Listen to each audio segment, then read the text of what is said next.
Hello friends बड' news YouTube चेनेलनि गोदान रादाबाव बयखौबो बरायबाय। नोंथांमोननि सेराव लानानै फैदों गुसुं समनि गेजेरावनो गोबां गोनांथार रादाब। आसा खालामो नोंथांमोना रादाबखौ जोबजासे नायगोन। गिबि रादाबाव दङ साउथ एशियान फुटबल फेडारेशन चेम्पियनशिप 2021 आव भारतारि फुटबल हानजाया देरहासार जानानै रेकर्ड सोरजिनो हादों। सेफनि फाइनाल गेलेनाया मैया 16 अक्ट'बराव मालदीव हादरनि नेशनेल फुटबल स्टेडियाम मालेसियायाव जानानै थाङो। फाइनाल गेलेनाया भारत आरो नेपाल हादरनि गेजेराव जायो। मोननै हादरनि माहारियारि जोलुर हानजानि गेजेराव गोख्रों गेलेनाया जायो। बे गेलेनायाव दरनैबो हादरनि गोख्रों गेलेनायखौ नुनो मोन्दों। भारतारि फुटबल हानजानि केप्टेन सुनील छेत्रीनि दैदेननायाव बे गोनांथार सनमान गोनां फाइनाल गेलेनायाव नेपाल हादरखौ भारत हादरा 2 गलाव फेजेननानै हादरनि मुंखौ गोग्गानाय लाबोयो। खोला एसियानि फुटबल बादायलायनाय सेफआव दासिम भारतआ 80 खेब देरहासार जानानै जारिमिन खालामनो हादों। भारतारि फुटबल हानजानि बे गेदेर जाफुंसारनायाव हादरनि कौटि कौटि फुटबल अनसायारिफ्रा गोजोननाय आरो रंजानाय मोन्दों। लोगोसे भारतारि फुटबल हानजानो बे समाव हादरनि साफ्रोमबो नोगोरारिफ्रा गाहाम हामलायनायखौ हरदों। नैथि खौराङाव दङ थांनाय 9 अक्ट'बर खालारखालि ढेकियाजुलि पुलिस बादानि आवथायाव थानाय सिराजुलियाव SBI ATM लुथिनानै लाना थांनाय जाथाया सोराङाव फैबाय। जाथायजों लोब्बा गोनां रदालि ब्रह्म मुंनि आइजोखौ थांनाय हराव बरसला पुलिस बादानि OC गुवाल हाजरिकानि दैदेननायाव 1,70,000 रांजों गहपुर हावाजाननिफ्राय खानो हायो पुलिसा। थामथि खौराङाव दङ आसामनि मुंदांखा बयजोंबो सिनायजानाय इउटुबार डिम्पु बरुवाया हरखाब जाब्रबथायनि मोगा-मोगि।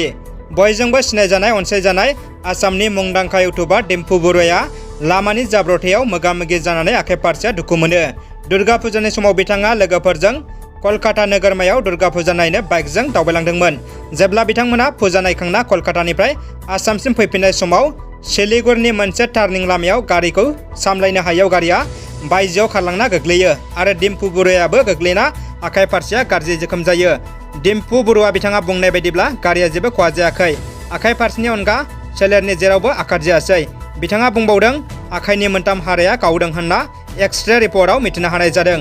डिम्पु बरुवाया गावनि अनसायारिफोरनो फोरमायबावदों दि गाव हेलमेट गाननायनि थाखायसो गेदेर खैफोदनिफ्राय बारग'बाय होनना। बेनिखायनो साफ्रोमबो बाइक सालायग्राफोरखौ गारि सालायनाय समाव हेलमेट हमना सालायनो खावलायदों। खैफोदा माब्ला फैयो बेखौ रावबो मिथिया होनना मुंदांखा इउटुबार डिम्पु बरुवाया बुंदेरबावो।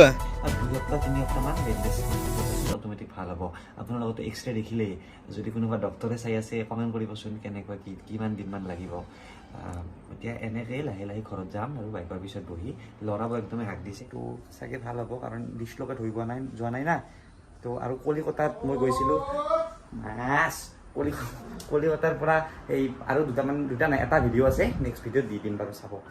ब्रैथि खौराङाव दङ खौरां बिजोङाव गोसारनाय आरो BPFनि गाहाय हाग्रामा महिलारिया बुंनाय BPFआ BJP राजखान्थि दोलोजों लोगो जासिगोन होनना बुंनायनि सायाव रायजो BJPनि आफादगिरि पबेश कलितानि बिबुंसार। बिथाङा बुंदों हाग्रामा महिलारिया जेराव दं बेयावनो थागोन। आंहा BPF एबा हाग्रामा महिलारिजों गावारि जेबो सुथुर गैया होनना बिथाङा बुंबावदों। BPF आरो हाग्रामा महिलारिया रङियायाव BJPनि आफादगिरि पबेश कलिताखौ फेजेननो गोबां नाजादोंमोन होननानै नाथाय बिथांखौ फेजेननो हायाखै होननानै BJPनि आफादगिरि पबेश कलिताया खौरां बिजोङाव बुंदों। दानिया फैदो जोबथा खौराङाव गोजोन सान्थि सुक्तिजों भारत सोरखारजों गोरोबथा खालामनो हानाय BTRआव बर' हारिया आरोबाव गुबुन हारिनि गादबनायजों मोगा-मोगि जानांगोन नामा? गेदेर सोंलु सिखारदों। बर' हारिनि BTRआव असमिया रावखौ गिबि राव खालामनो बर' आफादनि गोख्रों दाबि।